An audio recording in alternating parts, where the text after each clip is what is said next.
Happy May the 5th, Cinco de Drinko. William, you ready to get some margaritas flowing, some tequila shots, some shooter magooters? How we feeling? You ready to go? I'm a little fried from how much Star Wars I watched yesterday, May the 4th. I hope everyone enjoyed that. I put a poll on my Instagram. There was a lot of heated answers. There's no gray area. You either love Star Wars or you fucking hate it. Yeah. In terms of Cinco de Drinko, what's more American, Cinco de Mayo or St. Patty's Day? Because I am actually of both heritages of those fake holidays, and I gotta say, they are both fantastic excuses to drink. So I gotta say, yes, I am ready to knock down all that stuff. Yeah, both great excuses to drink, but I feel like I've never been able to drink on Cinco de Drinko. I don't know. It's like looking back to college, like I feel like I'm always either like getting ready for finals or working or something going on. I would still drink during finals. Yeah, even tonight, like I would still find a way. Are you gonna do? Are you going to? tonight, no, I work at 3. I've got a long day ahead of me, so no, I won't be drinking today, sadly. I Like think St. Patty's Day, I plan around. Like I take days off to drink on St. Patty's Day. Really? Yeah, and I don't. Why does it seem more organized? I don't know. St. Patty's Day is my #1 holiday for me. Why'd you black out tonight? I mean, you know my life. It's not out of the question, but Nothing's out of the ordinary. I don't plan on it. Literally, nothing's out of the ordinary there, but something was out of the ordinary out in the diamond yesterday. Kershaw got shelled. 1 full inning of work, gave up 4 earned runs, 2 walks, 4 hits. Cubs take the doubleheader in Wrigley. Also beat Trevor Bauer, who took to Twitter last night and said, if any NL players are looking for someone to throw BP during the home run derby in July, to hit him up, which honestly probably isn't the bad move because I know Trevor Bauer, he studies the analytics of baseball. He knows how hard you need to throw the ball to get home runs out of the ballpark. If I was an NL baseball player, I'd take him up on that. He's such an asshole, but you know what? At least he can make light of his shitty performance. There was an article in The Athletic where I wanted to run this by you now that I'm glad the cameras are rolling. The injuries are taking a serious toll. So specifically, the Dodgers are 4-12 in their last 16 games. Yeah. I don't see these injuries, I guess the rate at which they're occurring, slowing down at any rate, because we all know about the COVID season last year. It was just way too much of an ask, I guess, for these pro athletes and pro ball players to go from their training regimens of having 60 games to 162. I mean, that is outrageous, and we're seeing it right now. I don't think it's going to slow down. You know, I don't know how much with the Indians, but with the Dodgers specifically, with the Padres, you saw Shohei Ohtani got scratched the other day. He was hitting, but he can't pitch. Luis Robert for the Chicago White Sox. This is bad. I don't know. It's seriously, when we get to October, whoever is going to get crowned the World Series champion will seriously be limping to the finish line. Hopefully by October, things are getting a little bit better, but definitely early on, we're seeing a lot of these injuries. No, I think it's definitely because their bodies, 1, the quick turnaround, 2, aren't used to it. I mean, you're a trainer. I mean, look, you got to think these guys that are used to what 5 months of off season, whatever. Yeah, their bodies be able to go for a marathon of a whole season. Oh my God! No, their bodies are trained to do it. Not to jump ships quickly here, but jump ships. LeBron's out another 2 games. Speaking of injuries, that's a whole nother league. Yeah, speaking of injuries, it's happening in basketball as well. So LeBron's going to miss at least 2 more games with the ankle injury. He likely won't play until the last game of the season. Listen, who do they have? They're in the 6th spot right now. They moved up last night. Yeah, so they're tied with Dallas. So they have the same record, but Dallas owns the tiebreaker. And we were looking at the standings before this. The play-in tournament's kind of the whole thing. So we mentioned a couple episodes ago that LeBron last month, before he got hurt, could give any sort of shit towards the play-in tournament because his team was rolling. Since then, they've scuffled. I don't know how AD's feeling, and without those two, I don't want to bet on them because at the beginning they were overwhelming favorites to repeat. Now this isn't even the case. And I was mentioning it before the show. I mean, look at the so you have the East. We won't spend too much time in the East just because it kind of seems more set in stone. I guess congrats to the Knicks really fast. Back in the playoffs for the first time in 8 years. Did they clinch last night? No, they clinched a few days ago. Okay. Either last night or a couple days ago. But wow. Get to the logjam. Look at this. Dallas Mavericks, Lakers, Portland Trailblazers, and then the quiet but very dangerous Golden State Warriors are sitting there at 500, 33-33. They're currently the 8th seed.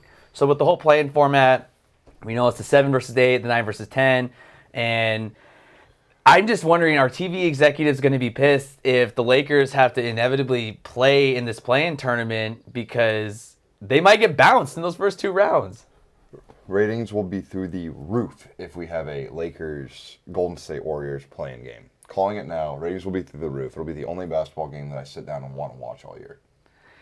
But then you have the Blazers that are quietly sitting there too. On the side note too, sitting at the 4th seed, they've clinched a playoff spot already. My Denver Nuggets, Nikola Jokic needs to win. Here's my little orgasm on him. We haven't spent too much time on the Nuggets this year. They've quietly just been chugging along. He had the Jamal Murray injury. Apparently, Michael Porter Jr. is averaging 25 a game. Yes. So now the fact that you had a discussion a few months ago where he was a potential trade chip and trying to get another kind of shooter, perimeter guy for Denver, he's really contributing. And Nikola Jokic, gifted passer. If I'm the Denver Broncos, I would consider maybe even taking a flyer on Nikola Jokic because his passing ability is unreal. And I understand that they say he's a center. He's not a fucking center. He's a point center. You ever see him take the ball? Like, he looks like the guy at the park or at the gym that we play with that loves playing those Saturday games against a bunch of hungover dudes that don't want to be there. And he just facilitates all over. It's amazing. Puts on a clinic to get open looks all over the floor.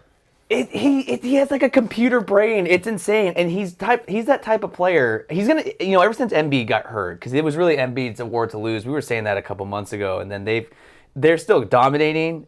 But I want to give it to Jokic at this point. He's the type of player that elevates everyone else's play. Your boy LeBron can do that. The only other person right now that I would give the MVP to is Steph Curry. I think it comes down to one of the two, one way or another. Yeah, but I mean, how much that pains me to say. I understand that, but I think given their standings in the conference right now, I think it's a great story. For sure. I think maybe comeback player of the year. I hope he wins it. I just think it'll be interesting to see what the media decides to do because Curry's doing some ridiculous stuff right now. Well, I think what pisses me off too is that the media, it always comes down to what's the best topic. Because there's sometimes, there's no reason. I don't disagree with you at all. I think that Steph Curry, he's been on fucking fire. He won Player of the Month for April. Yeah. But give credit where credit is due. I mean, you look at the Denver Nuggets and you would think, oh, Murray's done because he had that horrible ACL injury. Yep. Write him off. Like, they have nothing to do. He elevates everyone. I think it's great. I think it's awesome. You're absolutely right. All right, listen. Well, my bets, I'm not cold, but I'm not warm. I'm in like... You're like room temp water. Lukewarm, yeah. It's kind of like where I'm at right now, and I don't really understand it. Do you prefer drinking ice cold water or lukewarm water? I like 3 ice cubes in my water, if I'm being 3 specific. Not 2.5 that's like chunked or like with a lemon. Normal size ice cubes, 3 ice cubes, water, boom, good to go. Preferred method of drinking water. But that's the temperature of your bets. It is. Right there. It's just I win 2, I lose 2. I win 1, I lose 1. Like, it is what it is. You're basically like the Warriors right now. I am.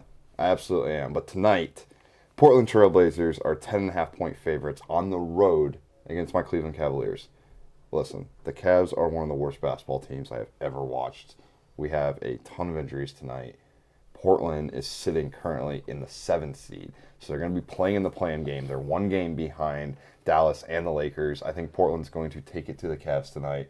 Dame Lillard's questionable with the foot injury, but if I know anything about the Blazers, they're going to play on. They need to win this game.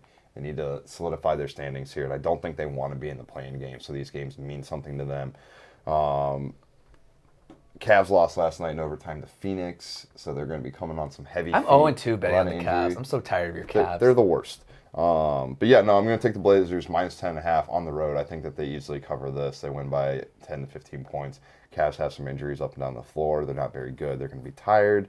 Portland needs it. I'm going Blazers tonight. Okay, I like that. For me, I'm going to go with the Lynx. So let's head over to North Carolina, Quail Hollow. We had the Wells Fargo Championship this weekend. I want to do a little prop for the weekend just to keep an eye out. There's certain people that are saying keep a little tension on Rory McIlroy. He's like plus $1 million. But I don't want to do that, so I want to do a little prop for you guys. The top South American to finish this weekend at Quail Hollow, Joaquin Newman at plus 110. He was tied for 8th last week at the Valspar. Joaquin. Yeah, his tee to green and total strokes gained are pretty on point considering the group that he's in right now. Now, if I'm not saying he's going to win this entire tournament, no, they're absolutely not. But for his specific native region, he will be, Joaquin Neiman, the top South American for the Wells Fargo Championship this weekend. Book it. Such a random bet. Like, we're out here betting top South Americans on PGA events. Yeah, I mean, we're getting to that time of the year where, I'm still a little upset about the Kentucky Derby. So at this point, there's always degenerate options available. I'm not gonna lie, we're at the time of the year where I fell in the rabbit hole just watching like YouTube videos on NFL teams on like where they're gonna be. Like, How upset are you going to be when by Halloween the Browns are like 3-4? Not that upset. Not that upset. I know September might be a rough month for us. Integrating new defensive schemes, new players. We have 9 new starters on defense. Oh, you're nervous to start the season because it sounds like you are stoked for the year. No, I'm stoked as fuck, but I wouldn't be surprised if we start out 4-4, 3-3, something like that. I'm getting more indication that you're more excited about the Browns and Ohio State this year. For the first time in my life, I am. Oh, for how rare that is, this is rare for me to close out because I think we might have to quote that. Go follow us and subscribe at wotmdaily. Follow Dale at Dale Herondale _ me at Will Galvez. Go follow our boys and employers at JP25 Media. And for all you Ohio fans, you heard that first. Dale is more excited for the Browns than Ohio State this season, May 5th. It's that Cinco de Drinko attitude. I think that's just the mentality we have. Have a great day, guys. Great hump day. Finish the week strong. We'll see you on Friday. I'm out here barking. Ho!